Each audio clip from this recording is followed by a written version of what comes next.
Perfecto. Juan, voy a poner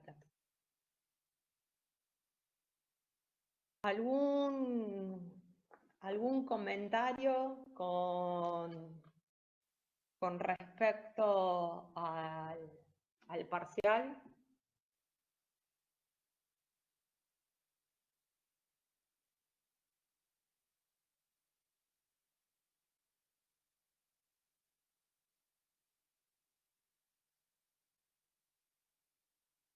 ¿Viste? ¿Por bandeja de entradas o me lo mandaste por mail?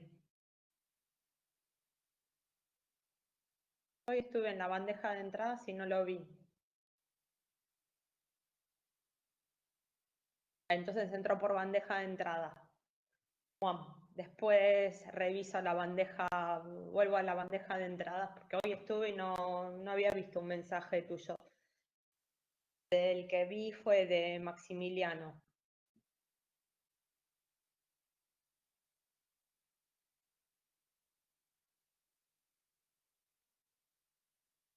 Juan. Bueno, chicos, lo que vamos a... y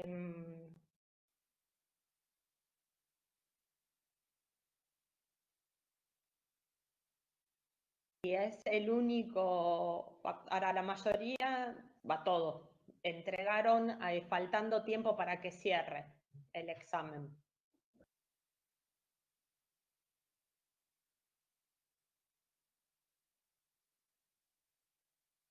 Pero es la forma, veremos con respecto a los temas, pero les digo, a la mayoría les faltaba bastante, en muchos casos quedaron hasta más de 15 minutos. Hola. Entregaron y... ¿Se escucha? Sí, ahora sí. Ahí activé el micrófono porque es más fácil. Hablamos un minuto. Totalmente. No, el tema es así, yo también entregué a tiempo. Pero lo que me pasó es que bueno, en mi caso se me deformó todo, porque en el primer examen, en el primer problema, que para mí estuvieron bien y todo, yo no tengo quejas, algo no me daba. Yo me demoré un poco más y después lo otro se me hizo dificilísimo. El segundo problema, me parecía que faltaba un dato, busqué el T medio en la tabla, también, y yo ya estaba en otra cosa. Para mí era el tiempo porque uno no sabe qué es lo que va a venir después. Entonces, vos lo vas viendo punto por punto. Entonces, en el primero consumí, no sé cuánto fue, si la mitad del tiempo, cuánto fue, y mi única presión era el tiempo, si yo iba a llegar a hacer todo lo demás. Bueno, pero Después, vieron que los ejercicios estaban al principio justamente para que... claro, y justamente yo me trabé con el primer ejercicio y ya después lo demás, yo nunca rendí en toda la carrera un examen de 45 minutos que se me cerraba automáticamente. Entonces, no lo discuto, no es una excusa, nada. Simplemente plantear mi punto y que lo piense. Para mí, por un lado está el objetivo del examen, o de un examen, y por otro esta presión extra que a mí me afectó, a lo mejor a otro no, pero sí lo quiero expresar porque me parece que corresponde. Cuando después entregué antes los 40, claro, pero en el segundo ejercicio, cuando no me daba y yo no sabía qué más me quedaba, la verdad es que hice 2 interacciones y puse cualquier cosa para seguir porque hasta tenía dudas de si no faltaba algún dato. Después, bueno, aparentemente no faltaba nada porque nadie me dijo nada, pero bueno. Bueno, pero es lo que me pasó a mí. la pregunta de si falta un dato estaba, o sea, eso hubiese sido más rápido si lo consultabas en el chat, estaba Marquesa en el chat. Sí, me dijo, no falta nada, no falta nada, pero lo vemos, me dijo. O sea, porque no es que, justamente, o sea, bueno, al menos ahí ya sabías que no era un dato lo que faltaba. Ahora, sí, lo vemos en el medio del examen, también no es tan... no faltaba. entiendo que el tiempo es una presión, pero creo es uno de los pocos recursos que se tiene para evitar los grupos de WhatsApp. Porque Sí, yo sé que no ustedes sé, no están sé, no sé. conectados y es una realidad. O sea, Yo entiendo lo de los grupos de WhatsApp, entiendo todo, pero también ustedes hicieron, mi examen decía Musto, así que también era distinto y todo. Bueno, yo sí, ahora, planteo, o sea, el tiempo, ya te digo, es una recomendación que se puede rever un poco el tiempo para el segundo parcial, pero no van a ser eso. 2 horas. Yo no estoy pidiendo 4 horas, Natacha, un poco más. Digo, 45 minutos, si uno sale bien y demás, perfecto. Pero bueno, para mí era, no quiero decir angustiante, pero la presión fue alta. No, tampoco estoy pidiendo 4 horas, no, de ninguna Pero manera, sino el tema un poco más, un margen, qué sé yo.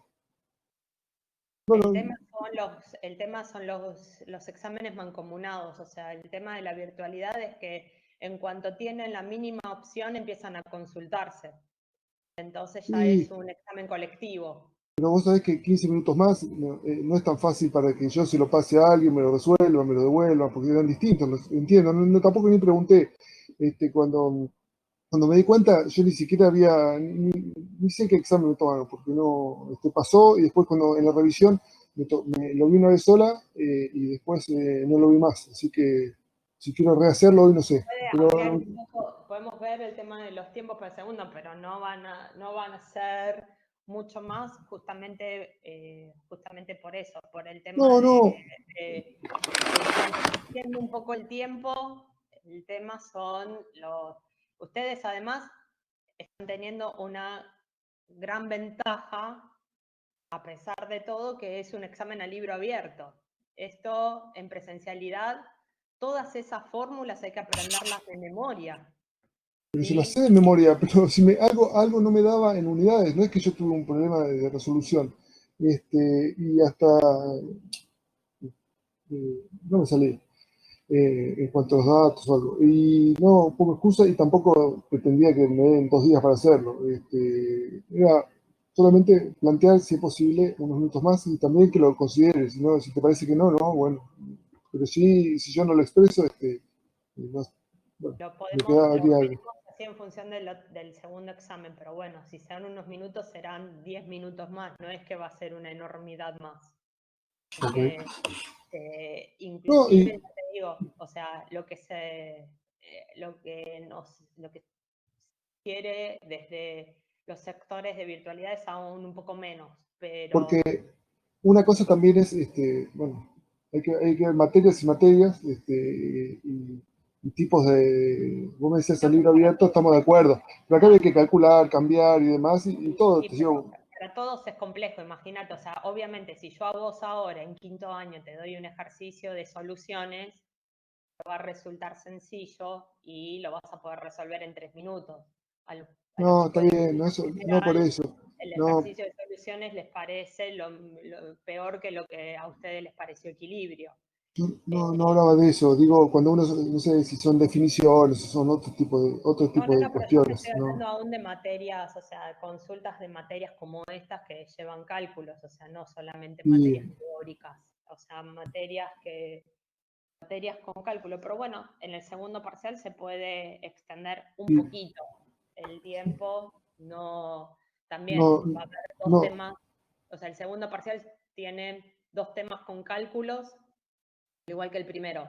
Son 2 temas con cálculos, con resolución, y los otros temas son teóricos. O sea, en cuanto a temas que lleven cálculos, tiene la misma cantidad de temas que el primero. Así que será una cosa así similar, o sea, serán 2 ejercicios y 3 preguntas teóricas. Será similar, dado que a propósito, justamente siempre el parcial lo tomo después de ver interacción para que haya esa división y quede más o menos la misma cantidad de temas en el primero y en el segundo, sobre todo temas de cálculos. y Natacha, o sea que he cursado un montón de materias con vos, desaprobé un montón de exámenes, y nunca me quejé. Solamente, bueno, eso quería dar mi opinión o lo que me pareció a mí, y tal vez otro tiene otra opinión distinta.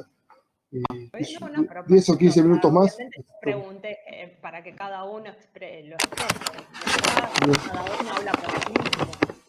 Sí, sí, gracias. Sí, desde ya eso, obviamente. Gracias. Me paso ahora al otro modo.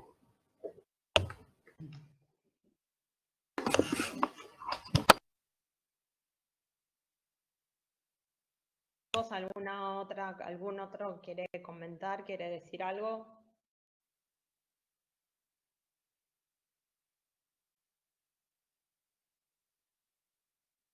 Bueno, chicos, vamos a empezar esta segunda parte y nos vamos a dedicar toda esta semana y muy probablemente el miércoles de la semana que viene, porque bueno, la semana que viene tenemos el lunes feriado.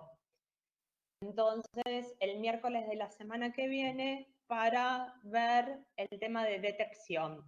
Es decir, cómo nosotros vamos a poder detectar las partículas o las radiaciones, y en ese detectar vamos a tener dos objetivos que no con todos los detectores vamos a poder cumplir los dos. Uno de los objetivos que sí se va a poder cumplir con todos los detectores es poder medir la actividad que presenta una muestra. Entonces, el hecho de poder medirla, lo vamos a poder medir con todos los detectores. Y hay ciertos detectores, sobre todo el que vamos a ver hoy, uno de los que vamos a ver hoy, que es este del centellador sólido, que no solamente me permite medir la actividad, sino que me permite reconocer al nucleído. Es decir, se va a generar como si fuese yo siempre lo comparo con lo mismo que es algo conocido. ¿Vieron como cuando hacen un espectro cromatográfico o un espectro de RMN en el cual va a dar un espectro distinto para cada para cada sustancia, o sea que permite identificar a la sustancia?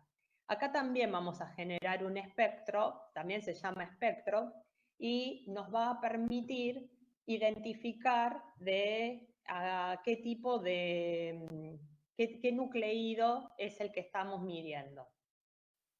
Estos centelladores se dividen en dos, o sea, en sí se dividen en dos grupos grandes. Hoy vamos a ver uno de esos grupos. El miércoles van a ver el segundo de estos grupos, y el miércoles de la semana que viene algo de ejercicios, ¿sí? De cómo transformar ese dato que me va a dar el centellador a unidades de actividad y qué factores pueden influir sobre los datos, o sea, sobre la medición que yo estoy haciendo o la eficiencia que tiene la medición que yo estoy haciendo, y lo que se llaman los dosímetros personales, que esos son los que seguramente vieron cuando se fueron a sacar una radiografía o hacer una resonancia. Vieron que el personal de salud tiene esos cuadraditos de plástico rojo siempre, normalmente en el bolsillo del ambo. Bueno, esos son los dosímetros personales.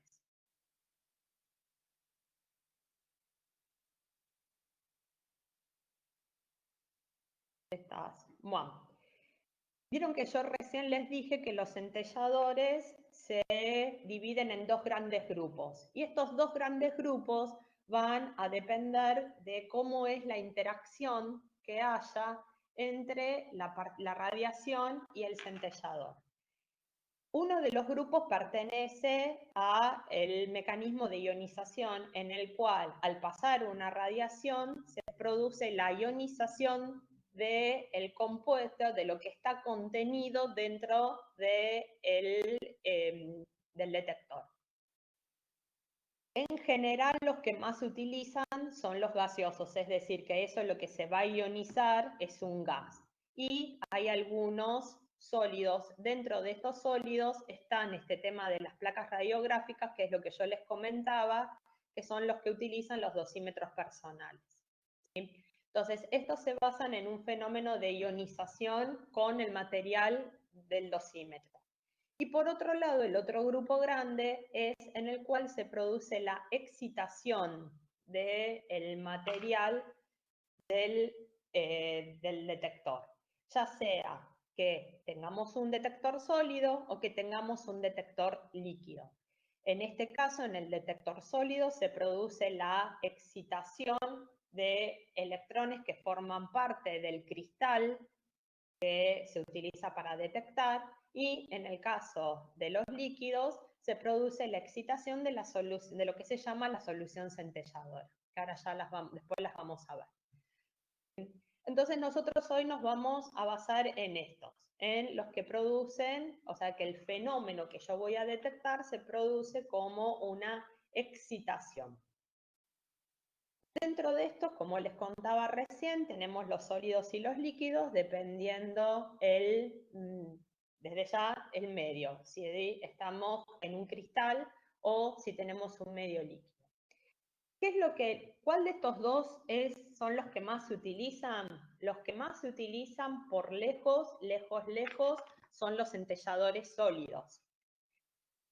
Primero, que son muchísimo más baratos, y por otro lado es que me permite medir muchísimos más nucleídos. ¿Qué es lo que va a detectar un centellador sólido? Va a detectar fotones o rayos X. ¿Sí? Es decir, que lo único que detecta son fotones o rayos X.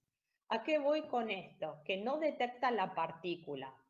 Es decir, que si yo tengo un nucleído que desintegra por beta negativo, esa partícula beta negativa, yo no la voy a poder detectar con un centellador sólido, a no ser que haga que de alguna forma esa partícula beta negativa emita algún tipo de fotón o rayo X. Pero si no logro eso, no lo voy a poder detectar por el centellador sólido, ¿sí? En cambio, el centellador líquido lo que me permite es detectar esas partículas. Detectar partículas beta, ¿sí? Que sean bajas, de baja energía, y poder cuantificarlo, también hacer la medición. Desde ya que, como vamos a ver, la principal diferencia, además, entre estos dos es lo engorroso de preparar una muestra. Yo, en los centelladores sólidos, lo único que tengo que hacer es poner mi muestra en un tubito, y el tubito, como un tubito de ensayo, adentro del centellador. Y hasta ahí se acabó todo el problema. Después vamos a ver todos los vericuetos que hay que hacer para lograr preparar una muestra que pueda ser utilizada en un centellador líquido. Entonces, de ahí a que si lo puedo evitar, lo voy a evitar, y voy a tratar de, por cualquier medio, hacer que las partículas beta negativas emitan algún tipo de fotón, ya sea un fotón gamma o un rayo X, para yo poder detectarla con el centellador sólido.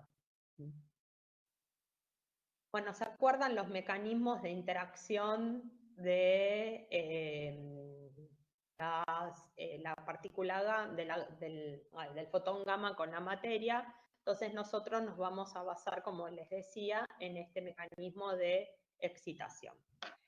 ¿En qué se basa este tema de los centelladores? ¿Qué ventajas tienen los centelladores sólidos? Como todo equipo, tiene lo que se llama un tiempo muerto, ¿sí? Y ese tiempo muerto es el tiempo que tiene que pasar entre que el equipo detecta una señal y la puede separar de otra señal. Cuanto mayor sea el tiempo muerto que tiene un detector, más cantidad de señales se van a estar perdiendo, ¿sí? porque imagínense, se desintegró un núcleo. Entonces detecta, desde ya que no es que se desintegró un núcleo, pero para hacerlo así más genérico. Se desintegra un núcleo, emite una señal, un fotón gamma, que el detector detecta.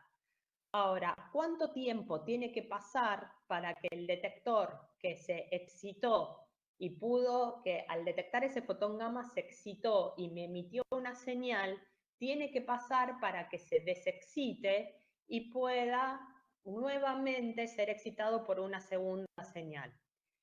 Entonces, eso es lo que se denominaría el tiempo muerto del detector. Porque, ¿qué es lo que pasa? Si el detector todavía está en un estado excitado por el primer fotón gamma que recibió, no va a detectar o no se va a excitar por el segundo fotón gamma que haya recibido. ¿Sí? Cuando se desexcite, que es la señal que yo voy a ver, y se va a desexcitar por alguno, pero yo no los voy a poder diferenciar al gamma 1 del gamma 2. ¿Sí? Entonces, los centelladores sólidos tienen la particularidad de tener un tiempo muerto menor que los centelladores que se basan en la ionización. Entonces, eso es la gran ventaja que ellos tienen. ¿Cuál es el fenómeno por el cual ellos funcionan? Va a llegar una partícula con una determinada energía cinética y eso va a producir que un fenómeno de centelleo, o sea, esta energía cinética va a generar un fenómeno de centelleo y estos fenómenos de centelleo finalmente van a caer dentro del espectro visible, ¿sí? Y van a generar una diferencia de potencial, o sea, los voy a transformar, más que generar, los voy a transformar en una señal eléctrica, en un pulso, en una caída de potencial, cuya altura de esa caída de potencial va a ser proporcional a la energía cinética que tenía la partícula que le dio origen. ¿Sí? Entonces, eso es en función cómo cómo funcionan estos equipos centelladores.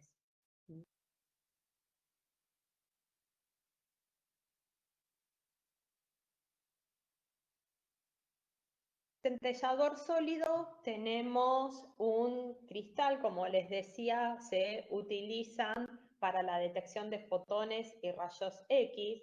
La interacción de los fotones con los electrones de este cristal que corresponde al centellador son los que van a poder. Estos fotones pueden interactuar con el cristal centellador por cualquiera de los tres mecanismos que vimos. Pueden interactuar por efecto fotoeléctrico, pueden interactuar por Compton y muy rara vez, pero como poder podrían, interactúan por formación de pares. Aunque la realidad es que son pocos los fotones gamma que van a interaccionar por formación de pares, porque se acuerdan que tiene un umbral energético, entonces se necesita una gama muy energética para que se dé una interacción por ese mecanismo. Los dos mecanismos principales por los cuales los fotones van a interaccionar con el cristal van a ser por efecto fotoeléctrico o por Compton. Con cualquiera de los dos originan electrones. ¿Se acuerdan que cuando se originaba, cuando se interaccionaba por efecto fotoeléctrico, se originaba un fotoelectrón, y cuando se interacciona por Compton, se origina un electrón Compton? Esos electrones van a tener una determinada energía cinética. Y esos electrones son los que van a producir la excitación, ¿sí? Lo que sería una excitación secundaria. ¿Cuál es la otra característica? Como les decía, no hay un contacto directo entre la muestra y el cristal. Yo pongo la muestra en un tubo de ensayo que va dentro del equipo detector, ¿sí? Y como dijimos, solamente detecta fotones o rayos X. En el centellador líquido hay un líquido que es el líquido centellador, es un compuesto aromático en el cual yo tengo que poner mi muestra y lograr que haya una solución totalmente homogénea entre mi muestra y el líquido centellador. En cuanto se produce algún tipo de heterogeneidad en la mezcla del centellador, de la solución centelladora con la muestra, ahí voy a tener errores de medición. Por eso yo les decía que es tan engorroso el tema de la preparación de la muestra. Justamente el problema es lograr que haya una solución totalmente homogénea entre la solución centelladora y mi muestra. Desde ya que hay un contacto directo, porque yo tengo que lograr esa fase homogénea, y sirve para la detección de partículas beta, ¿sí? Beta negativo, y fotones, acá si bien dice fotones de muy baja energía, desde ya que se trata, como les dije al principio, de evitar tener que usarlo para ello. Entonces, en general, el uso que va a tener el centellador líquido es para nucleídos que desintegren por beta negativo con una beta negativa de muy baja energía. Por ejemplo, para lo que más se utiliza es para el tritio. Juan, ¿qué voy a poder entonces yo medir en un centellador sólido? Desde ya, nucleídos que desintegren por gamma, ¿sí? También voy a poder ver los rayos X característicos, si se acuerdan esos rayos X que se producen como consecuencia del reordenamiento orbital. Voy a poder desde ya ver fotones de aniquilación, entonces acá voy a tener el tema de nucleídos que desintegren por beta positivo. Y esto que está acá, que son los rayos X continuos, se refieren a la radiación de frenamiento o Bremsstrahlung, que es la que se da con betas negativas energéticas y cuando se interpone un elemento de Z alto. Ahora, recuerden que para que se dé esa radiación de frenamiento, tiene que ser una beta energética, es decir, que tiene que ser una beta negativa que por lo menos sea mayor a un MEV. Entonces, en ese caso, si yo le interpongo este material de Z alto, voy a tener la radiación de frenamiento y esto es otra de las cosas que voy a poder detectar con un centellador sólido. Por ende, ¿qué cosas vamos a poder o qué desintegraciones vamos a poder ver? Obviamente, todos los que desintegren por gamma, ¿sí? Los que hagan captura electrónica y conversión interna, porque recuerden que detrás de la captura electrónica y de la conversión interna tenemos el reordenamiento orbital, así que vamos a ver esos fotones, esos rayos X característicos como consecuencia de este reordenamiento orbital, los beta positivos y, como les decía, las beta negativas de muy alta energía, mayores a un MEV para que se produzca la radiación de frenamiento.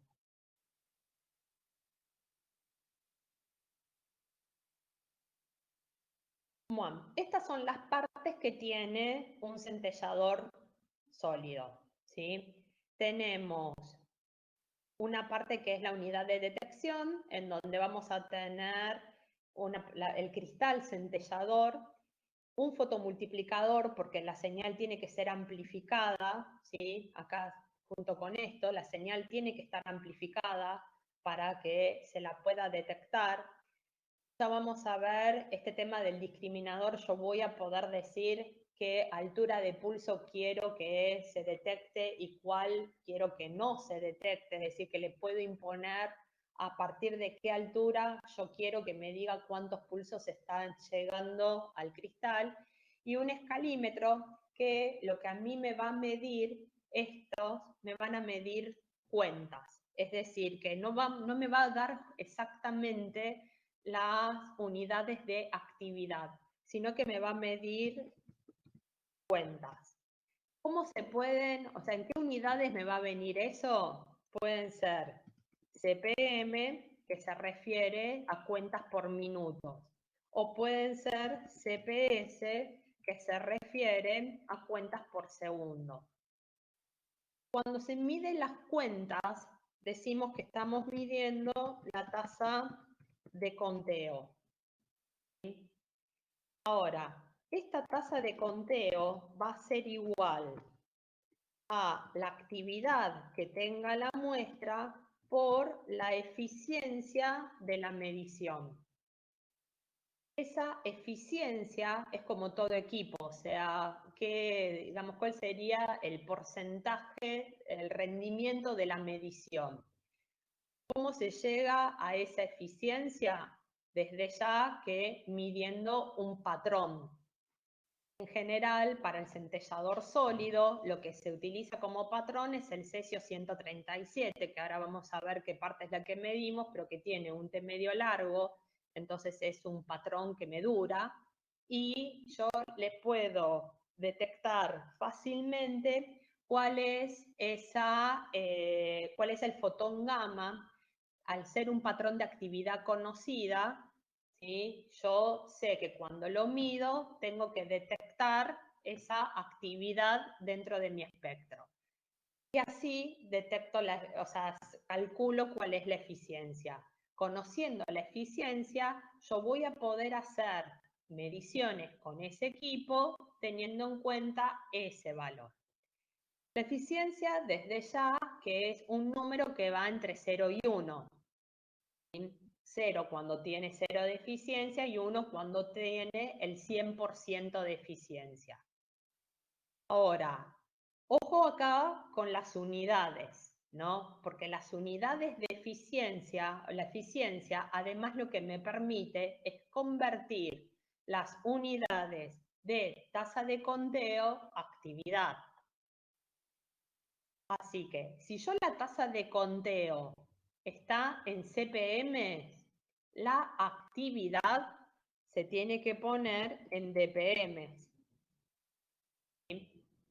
Tiene que haber una relación entre las unidades de tasa de conteo y las unidades de actividad.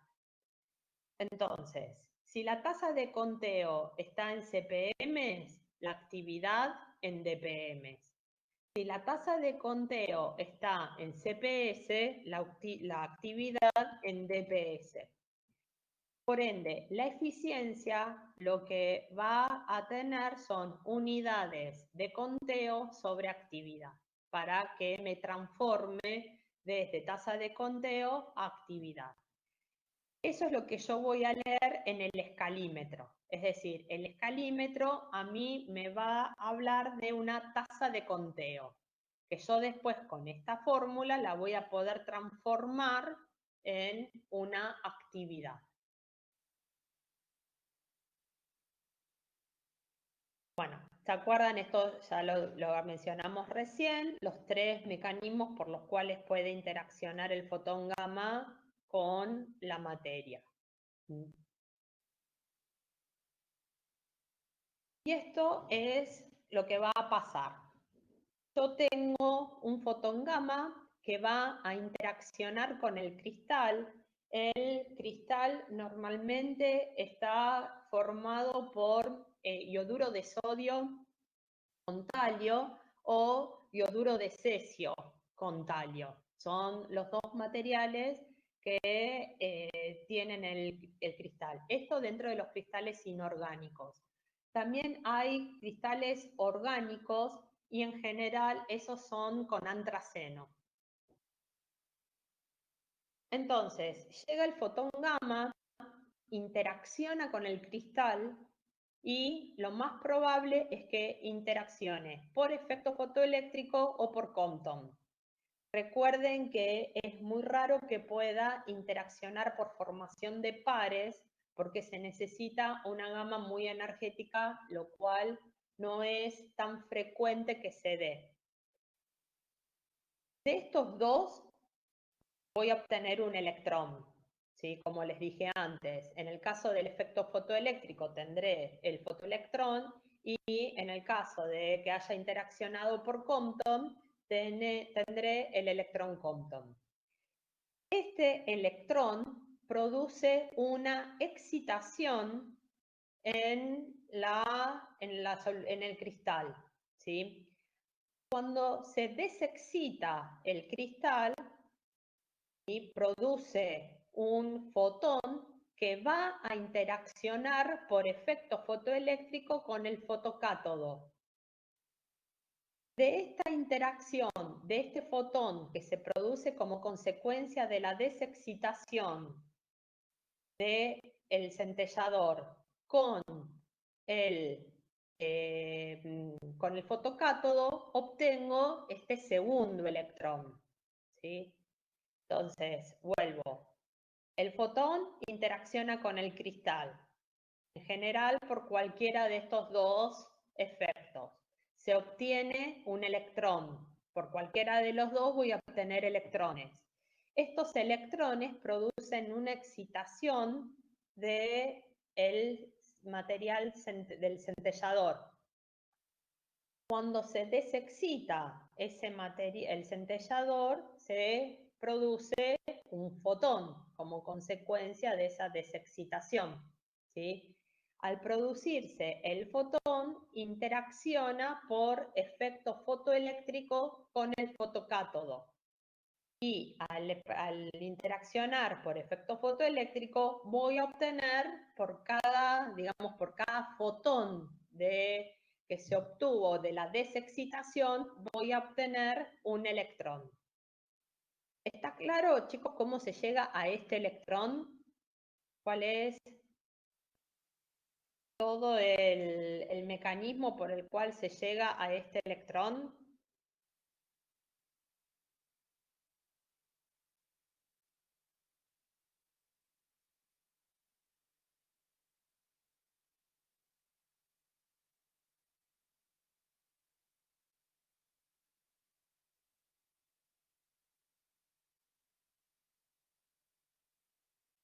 A ver, yo voy a subir. El cristal sí se va a ir desgastando. Voy a subir nuevamente el PowerPoint porque es como si no se hubiesen cargado las otras diapositivas, entonces parecen cero. Así que esperen un cachito que voy a volver a subir el PowerPoint porque no se ha cargado las otras diapositivas.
Ven, bueno, no sé qué pasa que...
Vamos a tener que cerrar esta conferencia y abrir otra porque no permite, no sé qué está pasando con el que no quiere cargar el PowerPoint. Así que cierro la conferencia y habilito otra. You are currently the only person in this conference.